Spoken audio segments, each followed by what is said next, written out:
Good afternoon, everybody. Welcome to YOSA Live Chats. I'm Music Director Troy Peters of YOSA, and I'm so happy to have with me today a wonderful musician and an old friend of mine, Joshua Smith. Josh has been the principal flute of the Cleveland Orchestra since 1990. He appears regularly as a soloist with the Cleveland Orchestra and gave the world premiere of Jörg Widmann's Flute Concerto, playing that piece all over Europe. He is a Grammy-nominated performer and widely acknowledged as one of the most expressive orchestral flutists in America today. Josh, it's so great to have you with us. Thanks for being here. Thank you, Troy. It's good to be here. And hello to everyone who's here. Well, and you guys all know if you have questions for Josh, you can type those in the comments, and then we will have those get in front of Josh, and we'll explore whatever you want to explore. But Josh, I want to start off with your own journey as a musician. You know, you grew up, as I remember, in Albuquerque. I mean, I wasn't there, but I've heard you grew up in Albuquerque, New Mexico. And how did you go from being a teenage kid in Albuquerque to becoming a professional orchestral musician? What was that journey like for you? Well, I'll compress the beginning part of the story just to make it shorter, but I'm happy to go into in fact, I wanted to add to your call for questions that I tend to respond. I like to be prompted with questions. They actually help me open up towards offering lots more information. So if that makes anyone less bashful about asking questions, I would encourage it. Anyway, I started playing when I was in second grade, 8 years old.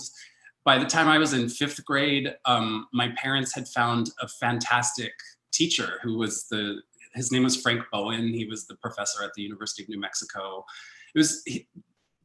I have no idea exactly why people realized that there was some talent that needed to be channeled, but they did. And my parents, luckily enough for me, found just like the best teacher possible for me at that time.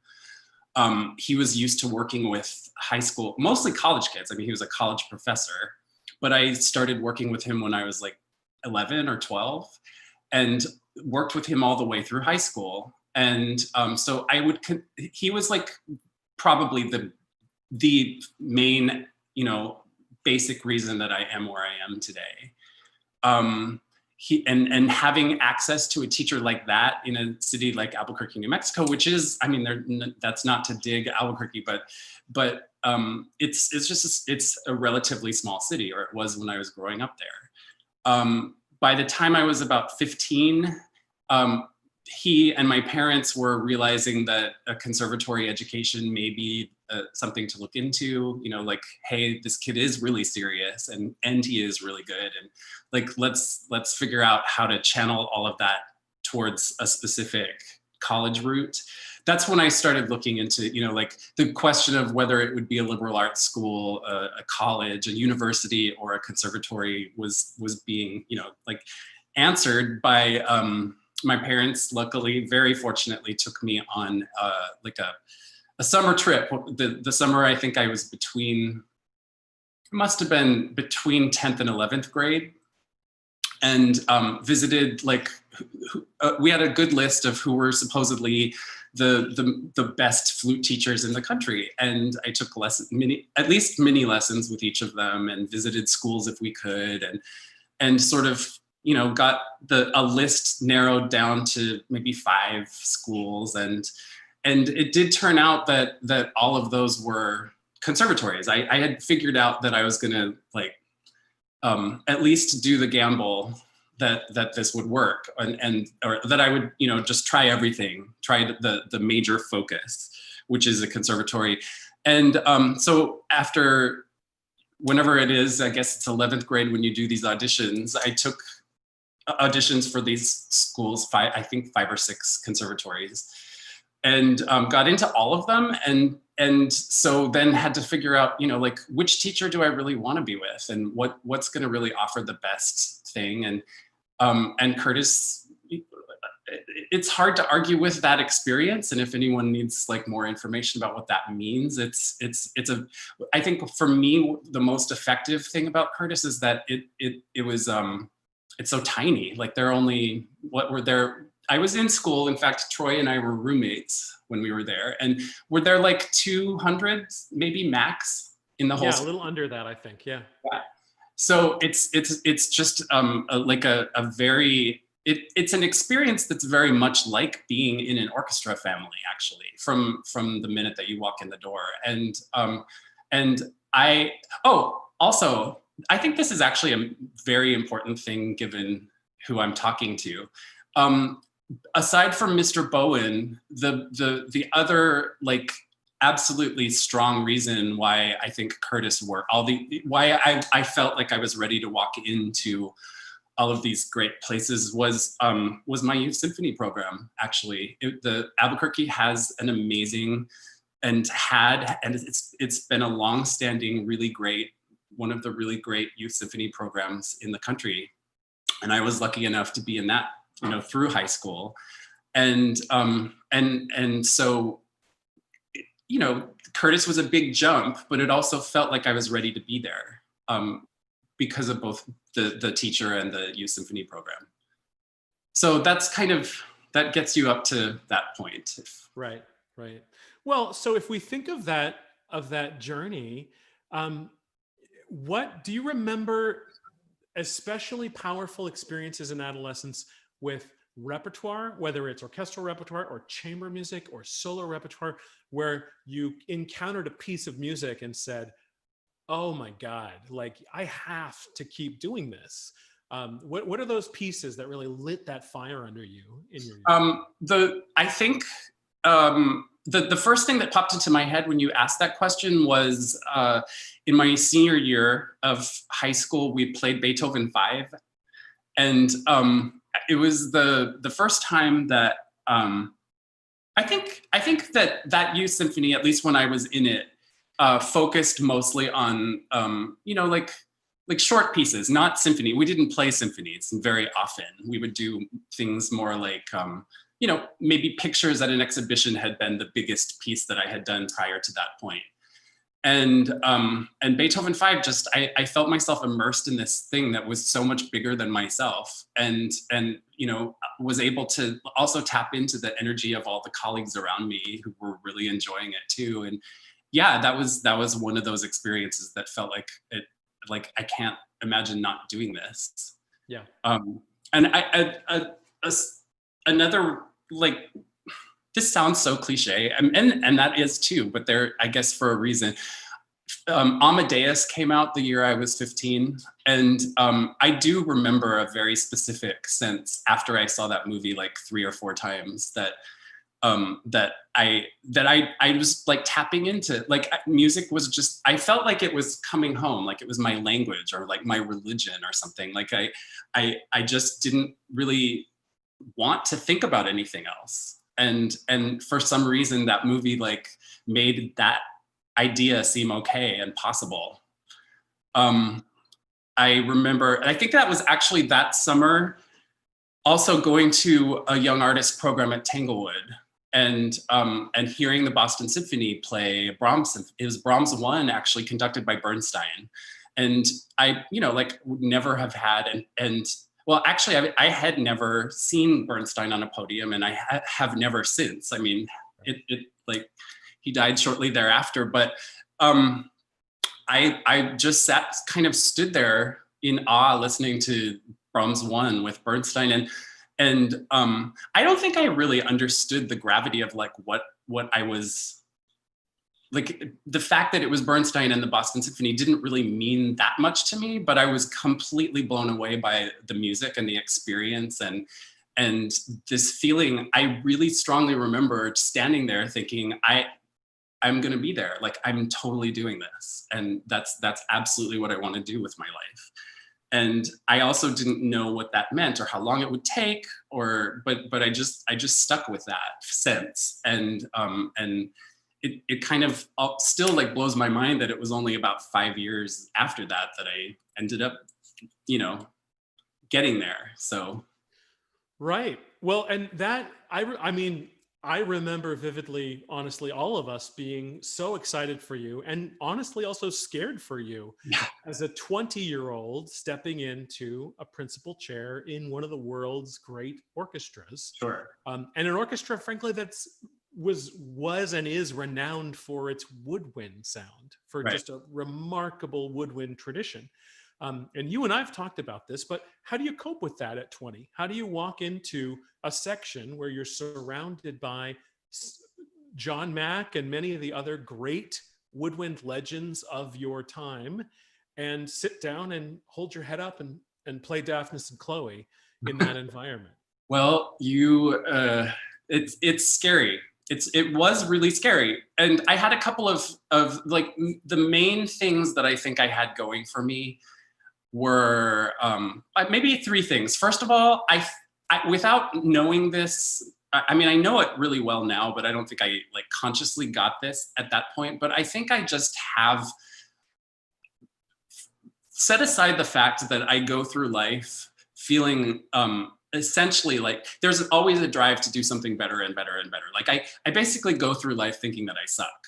And I know that's ridiculous. But I also, like, coupled with that, the flip side of it is that I actually also have a really strong amount of healthy self-confidence. Like I just kind of throw myself at stuff, even if I know that it's going to be really scary, and it usually is really scary. But I also get that it's going to be fine somehow at some point in my body. That was one thing.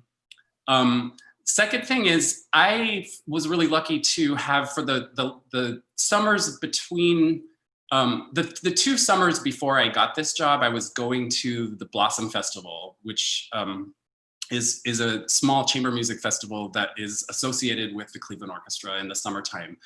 And I studied with all of these wind players. Jeff Kaner, who I had been studying with at Curtis anyway, was the flutist, and John Mack was the oboist. And I worked with those two mostly for both of those summers. John Mack took a liking to me, and when he, when it came to pass that I could be auditioning for the orchestra, he got really excited about the fact that I might be a colleague, I think. And once I got the job, we spent a lot of time together, just the two of us playing, and talking about what it's like, and why you would do something, why would you play this phrase this way, and what did George Zell think about this, and he was just this incredible. He was so generous with all of this information, so that by the time I sat down next to him in the orchestra, after about like a couple of years sporadically, but then a summer of like really intense, just being with him almost every day. By the time that it came time to go to work for the first time, I felt like he was supportive, and like I knew, how to channel my energy and why I would be making certain decisions. So he bolstered that self-confidence a lot. I think those were the two. I said three, and I think the third one may have been, what is it? I think probably that it's such a great orchestra that you sit down in the middle of it and you don't really have to worry about, you kind of have to zero in on what you need to do to like keep up with everyone, but you don't have problems around you that much. So it ended up feeling a lot, in a sense, easier than I thought it would to connect with everyone, because they were operating on such a high level that it was smoother than I expected. So I also, I guess, like, maybe that's the confidence thing. I tried to stay somewhat unconscious. Like, I tried not to put too much pressure on myself to be exactly like all of my ancestors in the flute world. And I'm still, I'm still working on that part, but yeah. Well, I mean, I love that point, because in fact, so often the struggle in orchestral life is about trying to drive this unwieldy machine, that there are Mhm. all of us on stage trying to do these things that can be difficult to do. Right. And so if you're in a group that's at the top of its game, where your colleagues are maybe struggling less than in some other orchestra, than maybe in the Albuquerque Youth Symphony, or in some of the professional orchestras you might have played with as you were coming up, um, you know, that that the machine is easier to drive. I mean, Right. it's different for a conductor because we are always fighting with orchestras, but I know the feeling of standing in front of an orchestra where they trust each other more and where they're working together well and where everything's clicking versus those times when we're kind of going, you know, are you ahead or am I behind? Right. So I can imagine that rising tide sort of lifting all the boats. For sure. We have a great question from a student. This is a question from David Escamilla, who is a violinist in YOSA, and he asks, what do you like most about playing the flute? Why this instrument? Oh boy, that I don't actually. Tell us more about that. Yeah, no, it's a funny thing to admit. I don't think I would ever pick it again now that I've devoted my entire life to it. And that what do I mean by this? It's, to me, not my favorite of any of the instruments. I mean, maybe it was, you know, when I was 8 years old and I picked it, and it's not like I hate it. I've spent my whole life trying to figure out how to play it so that it doesn't irritate me. But I like, I'm never gonna sit and listen to anyone else, you know, like that sounds so dismissive, and I don't really mean that, but I don't find it entertaining to listen to the flute. You know, like I don't sit around listening to flute music that much. And I think that what it is for me is just that it's sort of, there's like this brittle, metallic, like high-pitched thing that is very easily irritating. And if you've ever found yourself thinking that you don't love the flute, then you know exactly what I'm talking about. And I get that. And so maybe what I like the most, maybe this is all a roundabout way of saying that, for me, what I enjoy the most about playing the flute is the challenge of trying to keep it from, or to open up like lots of other possibilities that go beyond just bright and chirpy. And there are, you know, that is very possible. It's just, it doesn't come like supernaturally to the flute or to a flutist in general. And so I do enjoy working around that rule, I guess. Does that make sense? Oh, absolutely. Well, and the variety of colors, right, is a huge part of what you're struggling with when you're trying to I mean, I think any instrument has its for sure potential, right? You know, the clarinet can be shrill or overly bright. And so how can you find that sound? We don't, you know, and I think on any instrument, there's that question of except the viola, which is perfect, finding that quality of warmth and richness, or finding that quality of more virtuosity and brilliance. If it's a darker instrument, you know, all those things are a struggle.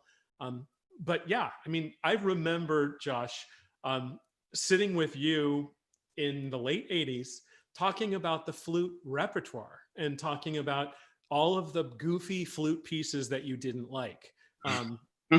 Because there are, you know, and I think this is true for a lot of us. If we don't play violin or piano, you know, our pool of repertoire is somewhat limited. And sometimes you sort of go, gosh, I wish I had a Brahms sonata, or I wish I had, you know, that other thing that I don't have. But and that I've always got for me, that is the brilliance of having an orchestra job, actually, is that we do have all of those fantastic, amazing composers who wrote really good rep for us. It just isn't solo rep; it's orchestra rep. Right. Yeah. You get the solo in the last movement of Brahms 4, and that's your Brahms sonata. It's 62 seconds long. Right. But what a moment, right? Right. But also, like any job that gives me the ability to play through a Mahler symphony, and then the next week to play through a Haydn symphony is like, that's where I want to be. So right. Yeah. Well, and Cleveland has also been doing all these wonderful operas, concert versions of operas with really innovative and interesting staging and productions.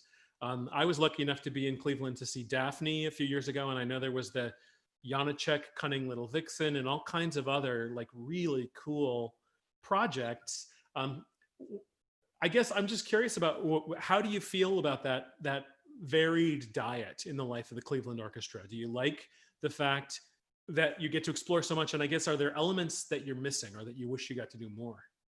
Well, not really. I mean, yes, like I said, the absolute best thing about playing in an orchestra is the absolute like breadth of what we can be exposed to, what we can dive into.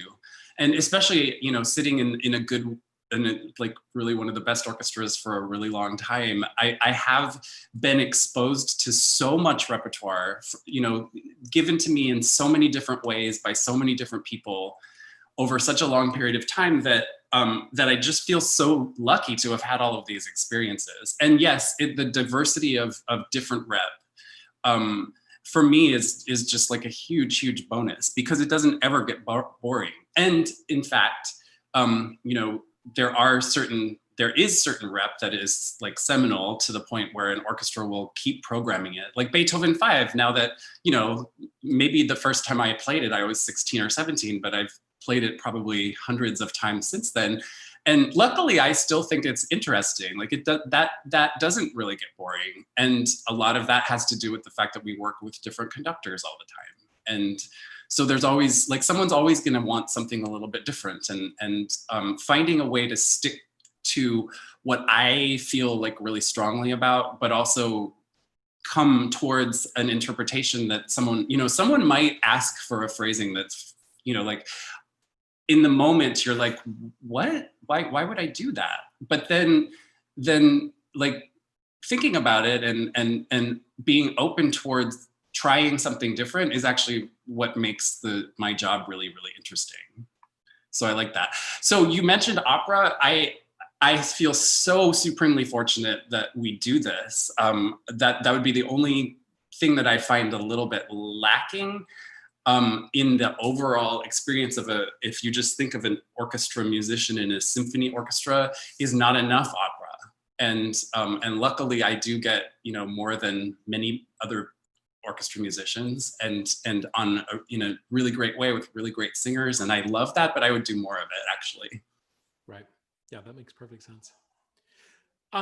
So if you could think back to your own journey at that late high school conservatory level, your late teens, is there something that you would tell yourself now to do differently in those last few years as you were learning and growing and preparing before going into life as a professional player? Is there, what advice would you give yourself? I think that's such a lovely question. And I think that I don't really have regrets, but I do feel that there are a couple of different ways to answer the question. But the first thing that popped into my head was that I would have probably allowed for, I would have probably spent more time studying theory and playing the piano, actually.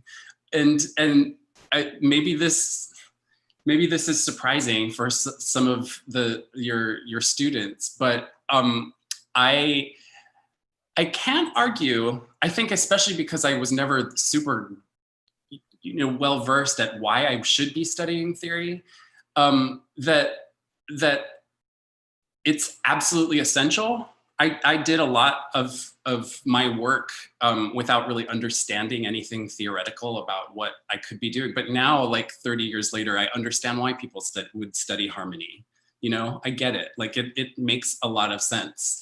And it's not so that you have rules to follow. It's so that you are, it's the same reason that we learn how to diagram sentences in English class. Once we understand a language, we can understand how to manipulate it so that we can communicate and express ourselves. And I think that I kind of came to that understanding in a sort of roundabout way, just via instinct. And I don't think there's anything wrong with that instinct, but I do think that just having the clarity of understanding the technicalities of harmony is important. And I do think that I would love to be that person who could sit down at a piano and say like this and play for someone. And I just didn't get those chops. Like, I did my best, but I focused on the flute more than you know, and I wish that I had like kept the piano chops, because I think it would be really, really, really useful. Yeah. Those Yeah, I mean, honestly, Josh, not to drag any of our skeletons out of the closet, but I can think of at least a couple of occasions where you and I both should have been practicing the piano and we weren't. Um, but you were always incredibly diligent about practicing the flute, in my experience. I have a really vivid memory of you learning the piccolo part for Shostakovich Symphony Number six. Yeah. I think it was six, yeah, and which has a very prominent piccolo part, and you got stuck with the short stick, so to speak, and we're playing piccolo in orchestra, and I was a floor away in our apartment building, but I still remember getting to know that part really, really well, which I have no regrets about. But I wonder about, you know, here you are decades into this road. Do you ever struggle to motivate yourself to practice? Is it? Oh, yes, absolutely. Absolutely. And I mean, especially now that we're on this, like, you know, indefinite hiatus from doing our jobs because of COVID.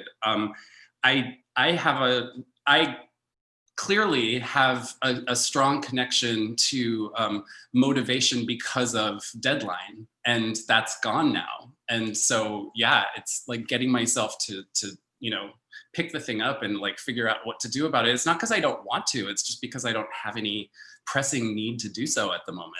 And so, yeah, when you knew me in college, I had no problem, because I think I had so much like ambition and energy, and I was like so driven and focused on that one thing that like exercising it all the time was obsessive, and it was fine. And I think it's a good thing that my life has opened enough that I'm not completely obsessed on that one little aspect of my life anymore. But what that means is that that finding a way to come into it and exercise and explore it is a challenge. But I will say that what I have always liked about practicing, and what I've always, you know, tried to remind myself, especially if I'm feeling unmotivated, is that the whole point of exploring it, that it needs to be an exploration. It's not about doing something over and over again. It's about like unlocking little keys that make it feel honest and true, and, you know, exploring,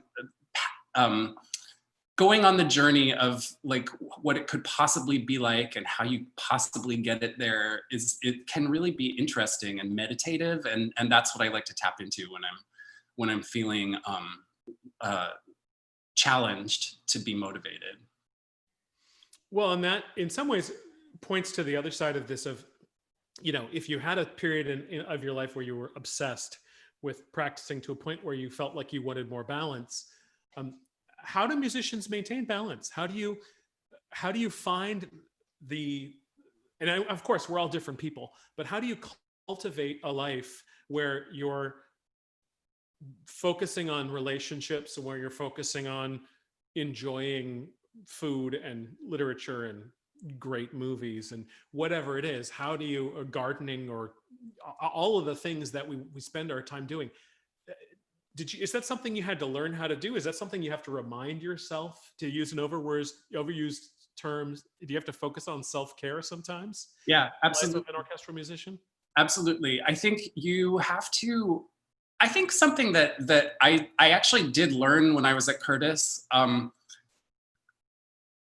was how to sort of, at some point, achieve balance by limiting the amount, like just saying, look, I'm not going to do this for 8 or 9 hours a day. I just can't. It's not even physically good for me to do that. And so I'll figure out how much time is reasonable and that I can feel good about. And I think that absolutely has to be different for every person.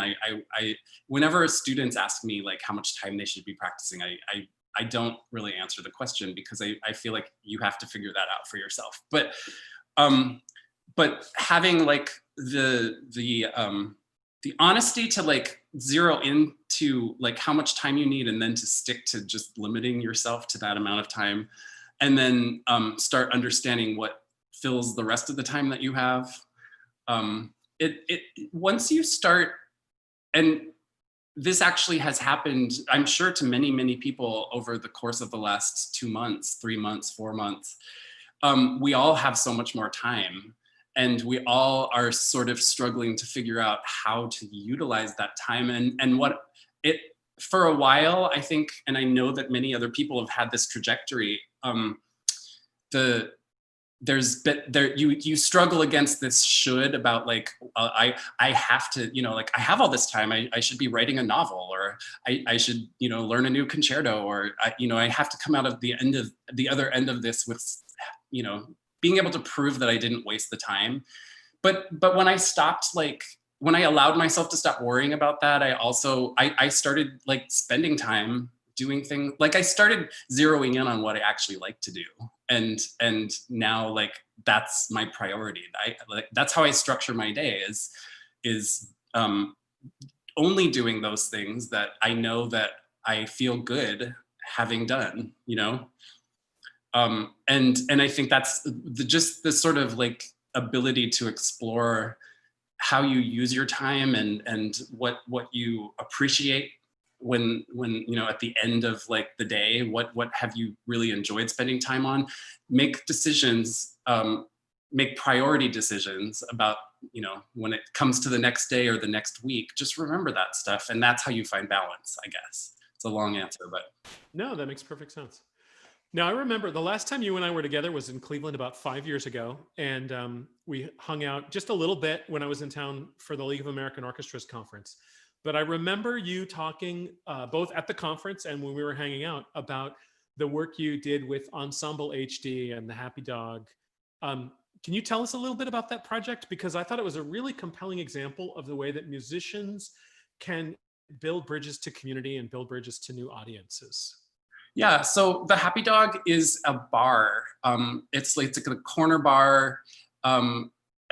It's on the west side of Cleveland, which, if you haven't been to Cleveland, it's like a just a little sort of residential neighborhood.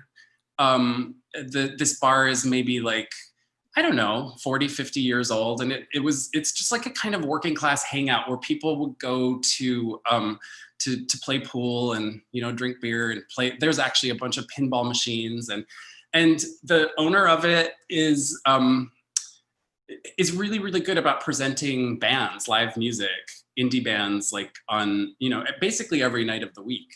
And he has a diverse selection of lots of different kinds of music. But I happened to meet him at a party and asked him if he would be willing to try having classical chamber music at this bar just for fun, just to see what would happen. And he said, sure. So I just got a couple of colleagues together and we played chamber music in this bar, and we didn't try to make it into a concert. We didn't try to like expect that the people who were, would stop their pinball machines or put down their beer, or, they did turn off the game above the bar. But other than that, it was pretty noisy. And yet we could tell that, we were grabbing the attention of some people in the bar. That was the idea, just to like not expect that maybe your first experience of Beethoven could not necessarily be in a hall in the dark, but rather that it comes to find you, and you didn't expect to hear that at this bar, and yet here you are listening to a string quartet. And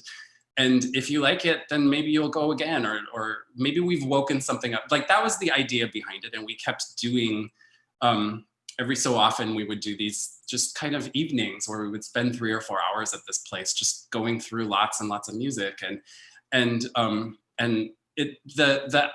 some of the constructs about what it is to be a classical musician just sort of go away when you're not, on a stage at a remove from your audience, or like dressed up in a tuxedo, but rather like you're just kind of in this room with a whole bunch of other people around you who may or may not be paying attention, and you do something that might actually grab their attention. That sort of is, well, I found it very educational about what it means to communicate, actually.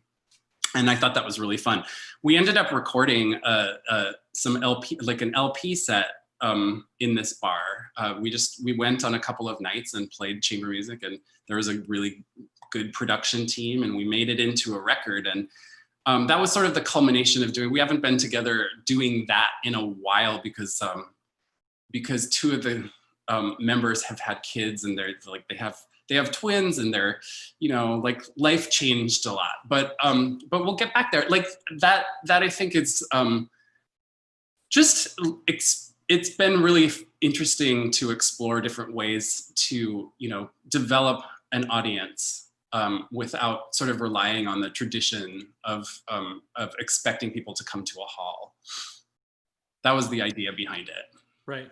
Yeah, well, and I love that idea, and I know it's not the only place where that's happened, right? There are a lot of musicians in various places who have, in the classical musicians who've pursued similar projects. I've seen Matt Heimovitz playing solo cello suites of Bach in bars and things like that, and I love the idea of trying to have concert hall music meet people where they live. Mm-hmm. But the album, I never had the good fortune to see you guys live, but the album was so good that I remember really admiring that work.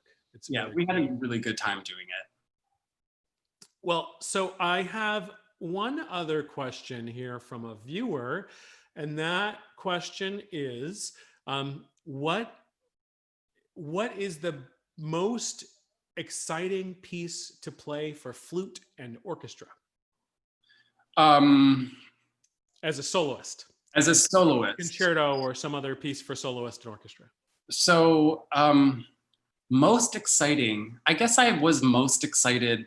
The last two very new pieces that I've done, you mentioned one of them, Wiedmann. It was a piece that was written for me, and that was exciting for lots of reasons. He's a great composer, Jörg Wiedmann. He's a clarinet player. He wrote, I just really like his music, and he wrote something that was, I mean, we spent enough time together, and I stayed out of his way enough that what came was just something that I really enjoyed learning. But it was super exciting because he, speaking of deadlines, like he's a composer who, maybe started if we had a premiere in May and I started getting, like sort of pieces of the score, like a page at a time in January, and with the last of it rolling in about 2 weeks before the performance. And so I was never, like in the premiere, I was never comfortable because I was like in the middle of learning it basically. And it was such a great piece. It was hugely exciting to do it for the reason that I just like, it was so fresh. And that's kind of probably the thing that pops out the most. And the most recent concerto I did is by also it's about the same age, Matthias Pincher, another German composer whose concerto, it's called Transier. It was written, I think, in the 90s, but like it's a new-ish piece, definitely by a living composer, and that required. I decided to learn it because it's chock full of all of the like extended techniques that I had never learned before. I mean, like way past anything that I was used to, which was like flutter tonguing and some harmonics, and this is like you just make all of the noises in the world through this tube, and trying to figure out how to be comfortable. That was just like way past my comfort zone, and so therefore exciting, and it's such a beautiful piece when it comes out of you. Right. Well, and it's exciting to challenge yourself to go to places you haven't gone to before, right? It's, again, like we were talking about earlier, it's scary. Mm-hmm. There's risk involved, but for someone who spends his life devoted to this tube that you're talking about, mm-hmm. The chance to find new frontiers is a cool thing. It is. You've also been teaching for a long time, and working with a lot of students at the Cleveland Institute of Music. I wonder what thoughts you have about what you wish students, I don't know whether I'd say what you wish students would do differently, but what do you think is important for a college or conservatory level student to prioritize or focus on to get the most out of their experience in working with a teacher? I think I have I had two answers that flew in right away. The first thing is listen, figure out how to be supremely honest about hearing exactly what you're doing. That's a very challenging thing. And it's, there's a total difference if you think about it. And this can be like very basic or very like philosophical, but the sense is there's just a huge difference between listening and hearing. And getting something on a superficial level or understanding exactly what's happening in the sound in the moment. Like it's just like this zeroing in with like absolute honesty and absolute presence on exactly what's happening while you're doing it with your ear is like the way that you efficiently improve. And it's a very difficult thing to teach people how to do. I think, but it's really important to have the awareness of how important it is. And then, like, I'm not even sure I can tell you exactly how to develop it, but knowing that it's important is like maybe even the route to developing it, like expecting yourself to be so planted in the moment that you totally hear like all of this detail while it's happening. In the way that you can, just imagine being able to analyze and identify exactly what's going on in a recording, because we can like take that moment on a digitally and like listen to it over and over again. But if you can figure out how to do that for yourself in your brain while it's happening, then you get better way faster. That, and the other thing that I wanted to say is speaking of recordings and listening, just listen, like piles and piles and piles of any music that you think you might be attracted to. Just listen to tons of different recordings of it, lots of different and lots of different styles of music, but inundate your head and your heart with this awareness of what people can do, and start thinking about why they would do it that way, and you do get better. Yes, 100%. And I don't know if you've had this experience, but I think about this all the time. It's harder to find time to listen to music now than it was for me when I was 20. Right. And I listened to so much music when I was young. I mean, I was a loon about listening to music, and I spent a lot of time listening to music with scores in the library at Curtis.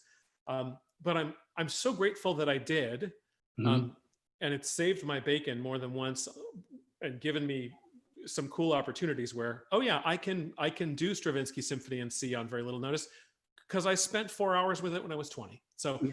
Am I ready to perform it? No, but I can fake my way through a rehearsal, but also, I don't have that time now. I don't, there's just not the time in the day. And so I draw on that pool of listening a lot now, and actually wish I'd done even more of it. Yeah, same here. I keep reminding myself that, yeah, it's hard to like get yourself into the zone where you allow yourself that time that you allowed yourself when you were in your 20s to focus on what you even like about music. But it actually is really important to allow yourself to spend time in that, because you start to understand what you personally respond to, and then that allows for creativity to develop. Yeah, absolutely. Well, Josh, it is so great to see you, and I'm so grateful to you for taking the time to speak with us today. My pleasure. I know all of us really enjoyed it. My pleasure. What do you have any? I mean, nobody knows what's coming up, right? Right. But when you look over the next couple of years, what's next for you? Assuming that we all find our way back into the life of music making, is there some big project that you're now, or just any concept that you're hoping to explore now in the next few years? I think actually I don't. I want to allow for the next big project to come. And I'm trying not to worry too much about what that means yet, actually, especially because I feel personally frustrated that I really don't know, when something like that might happen or be able to happen. So I've backed off on pressuring it. But I think my best answer is that I want to, for the next 5 or 10 years, let's say 5, I want to find a way to make sure that the next 5 years in my job are like continually fresh. I want to zero into like that person who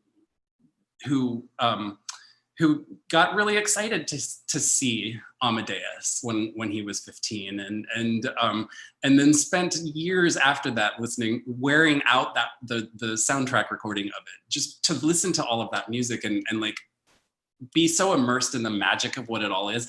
I want to find that person again. That's my project for the next 5 years. That's a great idea. I love it.